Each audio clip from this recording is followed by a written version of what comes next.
तो सुखदेव जी परीक्षित महाराज जी को कह रहे हैं कि परीक्षित, वो पुरुष पशुतुल्य ही है जिसने जीवन भर भगवान का भजन नहीं किया, भगवान की कथा को नहीं जाना। उन पुरुषों का जीवन पूरा पशुतुल्य ही है। अरे जिनकी आंखें कभी भगवान के दर्शन के लिए कभी ललचाती नहीं है, उनकी आंखें मोर के पंख के समान है। जिनकी कान कभी भगवान की कथा नहीं सुनते, भगवान का कीर्तन नहीं सुनते, उनके कान सर्प के बावी अर्थात बिल के समान है। और जिनकी जिह्वा कभी भगवान का गुणानुवाद नहीं गाती, भगवान की भजन नहीं गाते, उनकी जिह्वा दादुर अर्थात मेंढक के समान है। वो पुरुष, वो मानव पशुतुल्य है। बिल्ले बतोरुक्रमे विक्रमान ये न शृण्वत कर्णपुट नरस्य जिह्वाशति दार्दुर्गेव सूतना चोपगायत्युर्गाय गाथा। ये सब पशुतुल्य है, इनके जन्म ही व्यर्थ है। परीक्षित जी महाराज, बड़ा सुंदर वर्णन सुखदेव जी ने किया भगवान के विराट स्वरूप का। 14 भुवन कैसे भगवान का विराट स्वरूप है, और वो मानव पशुतुल्य है जो कभी भगवान का भजन नहीं करता। ऐसा बड़ा सुंदर वर्णन किया सुखदेव जी ने।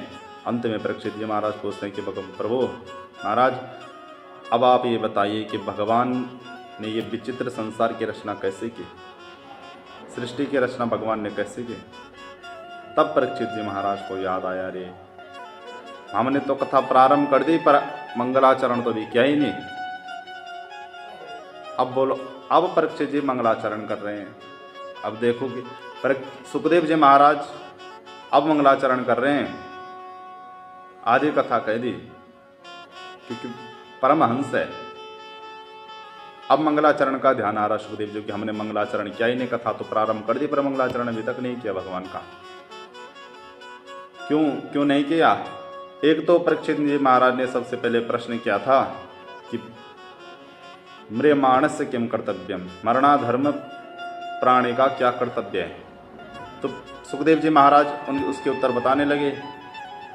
अब परीक्षित महाराज पूछ रहे हैं कि भगवान ने ये विचित्र संसार की रचना कैसे की। अब भगवान की महिमा का वर्णन तो भगवान की कृपा से ही होता है। तब परीक्षित जी महाराज, तब सुखदेव जी महाराज भगवान का ध्यान कर रहे हैं, मंगलाचरण कर रहे हैं। क्या कर रहे हैं? न मे परस्मै पुरुषाय भूयसे सदुद्भवस्थान निरोध लीलया गृहीत शक्तिर्तृतयाय देहिनाम् अंतर्भवायानुपलक्ष्य वर्तमने यत्कीर्तनं यत्स्मरणं यदीक्षणं यद्वन्दनं यत्श्रवणं यदाहरणं लोकस्य सद्यो विदनोति कल्मषं तस्मै सुभद्रश्रवसे नमो नमः।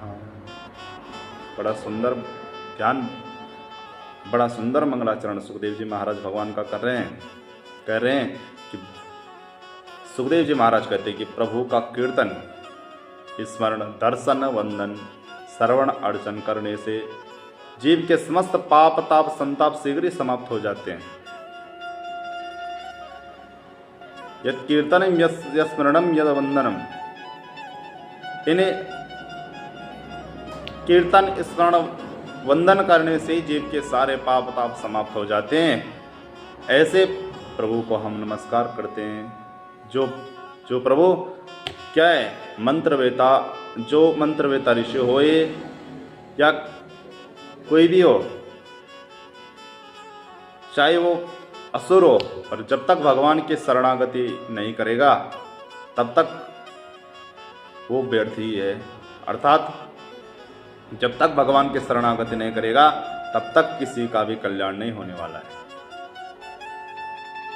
भगवान ने रामचरितमानस में भी कहा कि सन्मुख होई जीव मोहि जबहि जन्म कोट अगनाशय तबहि। जब विभीषण जी शरणागति में आ रहे थे तब राम जी ने पूछा था अन्य वानरों ने सुझाव दिया कि महाराज हो सकता है कि रावण ने भेजा हो हमारा भेद लेने के लिए। तो सभी से राय ली, सभी ने मना किया, परंतु भगवान ने कहा कि नहीं, जो मेरी शरणागति में आएगा मैं उसका उद्धार करूंगा, चाहे वो स्वयं रावण ही क्यों न हो। सन्मुख होई जीव मोहि जबहि, जन्म कोटि अगनाशी तभी। जब जीव अपने आप को मेरे को समर्पण कर देगा तो मैं उसके सारे पाप समाप्त कर दूंगा। गीता में भी भगवान ने यही कहा है कि जब जीव अपने आप को मेरे को समर्पण कर देगा, तो जैसे छोटे बच्चा कीचड़ में सना हुआ रहता है तो माँ उसको प्यार से पकड़ती है और उसके सारा कीचड़ धो के फिर से उसको अच्छे कपड़े पहना देती है, फिर उसको अच्छा सुंदर बना देती है। तो ऐसे ही मैं, जो जीव अपने आप को मेरे को समर्पण कर देगा तो मैं उसके पाप रूपी कीचड़ को धो दूंगा और उसको फिर से परम पुनीत पवित्र बना दूंगा। यही भाव इस मंगलाचरण का भी है कि तपस्विनो दान पराय शस्विनो मनस्विनो मंत्र विदाश मंगला, क्षेमं न विदन्ति विनाय दर्पणम, तस्मै सुभद्र स्रवशे नमो नमः। जीव का कल्याण तब तक नहीं हो सकता जब तक भगवान का आश्रय ग्रहण न करे, चाहे वह कितना भी बड़ा तपस्वी हो, कितना भी बड़ा ज्ञानी हो, कितना भी बड़ा मंत्रवेता हो, कितना भी बड़ा पापी परायण हो, जब तक प्रभु के चरणों का आश्रय नहीं लेगा तो तब तक परम पावन नहीं हो सकता। क्योंकि बहुत सारे खुद को ब्रह्म समझने लगते हैं।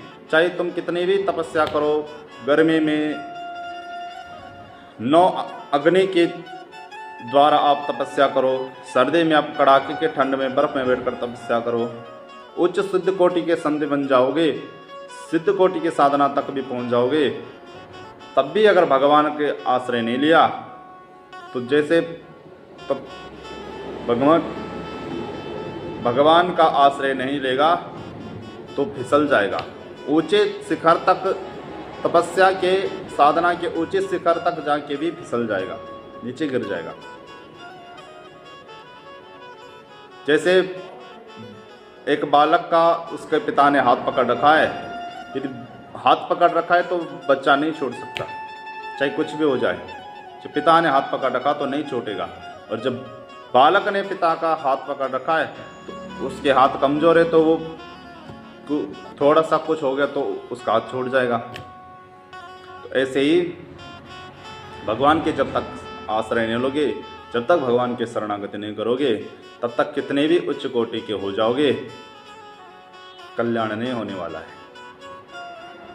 ये भाव इन मंगलाचरण का भगवान शुकदेव जी, भगवान नारायण का ध्यान कर रहे हैं। किरात्रहुणांध्र पुलिंद पुलकसा आवीर कंका यवना खसादया, ये अन्ये च पापा यदुपाश्रय श्रेयाः, शुद्ध्यन्ति तस्मै प्रभु विष्णवे नमः।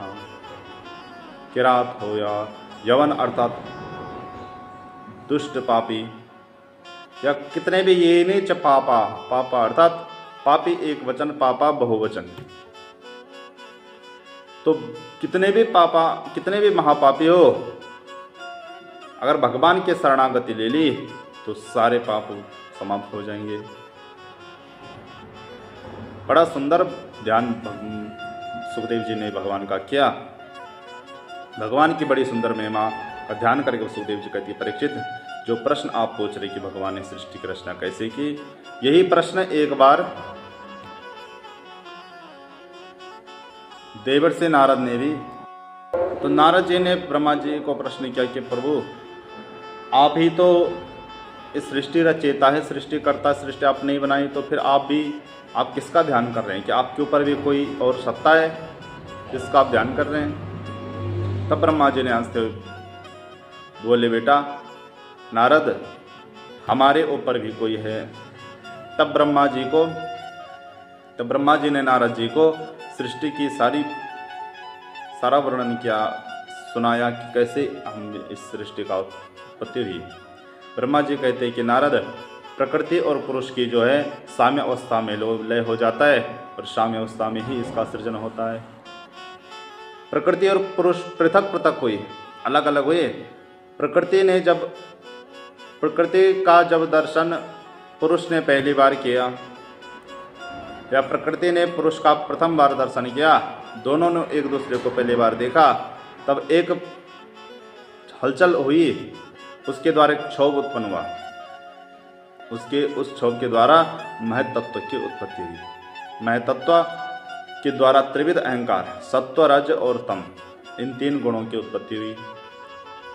इन सत्व, रज और तम जो गुण है, इन तमो उनमें से जो तीसरा गुण तमो गुण है, इससे पृथ्वी, जल, वायु, आकाश,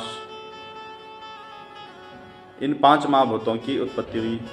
और इन्हीं के द्वारा शब्द, स्पर्श,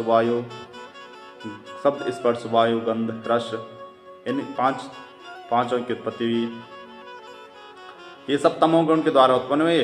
रजोगुण के द्वारा जो है पंच तन्मात्राएं उत्पन्न हुई, और सत्वगुण के द्वारा इंद्रियों की 5 तन्मात्राएं जो इंद्रियां हैं, और सत्वगुण के द्वारा इन इंद्रियों के जो अधिष्ठात्री देव इनकी उत्पत्ति हुई। हमारी जो अलग अलग इंद्रियां, आंख, कान, नाक, इनके अलग अलग देवता है, जैसे सूर्य के, जैसे आंख के सूर्य। तो इस प्रकार जो इनकी उत्पत्ति हुई सत्व, रज, तम है, और इनके द्वारा और इन चीज़ों की उत्पत्ति हुई। फिर ब्रह्मा जी भगवान नारायण के नाभि कमल से, भगवान के नारायण के नाभि से एक कमल फूल प्रकट हुआ, और उस फूल से ब्रह्मा जी उत्पन्न हुए। फूल से जब ब्रह्मा जी उत्पन्न हुए, तो जब ब्रह्मा जी ने पहली बार देखा तो केवल वायु और जल था। तो ब्रह्मा जी ने कहा कि को हम, अर्थात मैं कौन हूं। जब चारों तरफ दृष्टि घुमाई तो 4 मुख प्रकट हो गए ब्रह्मा जी के, परंतु कुछ पता नहीं लगा। तो ब्रह्मा जी ने सोचा कि जहाँ से मैं पैदा हुआ वहीं जाके देखता हूँ कि मैं कहाँ से हुआ। तो वो उसी कमल के डंडे के अंदर ही अंदर घुस के देखने लगे कहाँ से, लेकिन अनेकों वर्ष बीत गए, कोई पता नहीं कर पाए। तो ब्रह्मा जी फिर से फूल के ऊपर आ गए। तब ब्रह्मा जी के कानों में, तब ब्रह्मा जी ने कहा कि को हम, मैं कौन हूं। तब ब्रह्मा जी के कानों में 2 अक्षर सुनाई पड़े। क्या? स्पर्शेषु यद षोडशमे गविंसम। स्पर्श संज्ञक वर्णों में जो 16वां और 21वां अक्षर है, ता और पा। स्पर्श संज्ञक वर्ण क्या है? तो लघु सिद्धांत में इसका ये आता है कि कादयो मवाशानम स्पर्शः, का से लेके माँ पर्यंत तक स्पर्श संज्ञक वर्ण कहलाते हैं। इन स्पर्श संज्ञक वर्णों में ता और पा, ता 16वां और पा 21वां जो अक्षर है, तप शब्द ब्रह्मा जी के कानों में सुनाई पड़ा। तो घोर तपस्या में संलग्न हो गए ब्रह्मा जी। अनेकों वर्षों तक तपस्या की ब्रह्मा जी ने, जब भगवान ब्रह्मा जी की तपस्या पर प्रसन्न हो गए, तब ब्रह्मा जी के हृदय से एक दिव्य वाणी में भगवान ने आश्वासन दिया। कहा कि ज्ञानम परमं गुह्यम मे यद विज्ञान समन्वितम सरहस्यम तदंगम चा ग्रहणम गदितम मया। भगवान कहते ब्रह्मा जी जरा ध्यान से सुनेगा, मैं अपना अत्यंत गोपनीय ज्ञान तुम्हें प्रदान कर रहा हूँ, अनुभव जन्य ज्ञान। तब भगवान ने चतुश्लोकी भागवत बीज ब्रह्मा जी को प्रदान किया। जो चतुश्लोकी भागवत है, इन 4 श्लोकों में ही भागवत का पाठ हो जाता है। 4 श्लोक भगवान ने ब्रह्मा जी को दी, भागवत बीज इनको कहते हैं। भगवान कहते हैं कि अहमेवाशमेवाग्रे नान्यद्यत् सत्सत्परं पश्चादहं यदेतच योगशिष्येत सोऽस्म्यहम्। भगवान कहते ब्रह्मा जी, इस सृष्टि के पूर्व केवल मैं ही था, निष्क्रिय था, मेरे अतिरिक्त कुछ भी नहीं था, न स्थूल था न सूक्ष्म था, हर सर्वत्र मेरी सत्ता थी। तो ब्रह्मा जी ने कुछ जिज्ञासा पूछने की, प्रभु जब आप ही थे तो आपने ये सृष्टि कैसे बनाई? जब आप ही थे, आपके अलावा कोई नहीं था, तो कुछ तो चीज होगा, कुछ तो मटेरियल होगा जिससे आपने ये सृष्टि बनाई। तब भगवान ने कहा कि नहीं, कुछ भी नहीं था, तो कैसे बनी? तो बोले कि बना भी मैं और बनाया भी मैंने। भगवान कहते हैं कि न कोई मेरे पास था, न कोई बनाने वाला दूसरा था, न कोई चीज थी बनाने के लिए। कुछ नहीं था, केवल मैं ही था। जैसे अर्थात उपादान कारण भी मैं और निमित्त कारण भी मैं।